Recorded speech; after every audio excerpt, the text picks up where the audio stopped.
Ready to ride na mga kabisyo. Air cleaner, lipat position. Ayan. Nakatago doon sa kanyang windbreaker. Dati mga kabisyo nasa ilalim. Yung pwesto ng air cleaner medyo prone sa baha. Delikado ang makina mga kabisyo. Kaya all goods na. Itinaas na, tubo, stainless ang ginamit, 304. At pati yung sensor niya, ito yung wiring. Siyempre kailangan ding isama yon para hindi mag-indicate yung check engine. Pakita ko pa yung dalawa pre. Ikot muna, test drive mo. Yan, pakita ko lang yung dalawang unit pa nila. Taas, air cleaner project. Yan, ito naka-schedule din to. D7 naman, multi-grain rice trading. D7 project.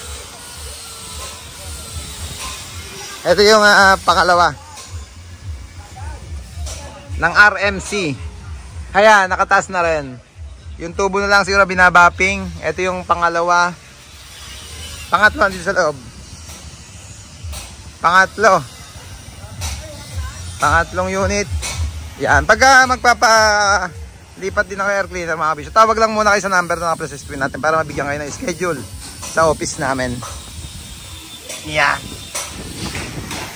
Ayan, okay na pala ito. Isa may tubo na rin. Nailipat na rin yung wiring nung sensor. Yung filter niya, ayun. Yung filter. Bracket na lang, Riel. Yan. Yun yung tatlong air cleaner. Taas air cleaner project para sa unit ng RMC. Nakagpa-schedule sila ngayong araw na to. Yeah, boy.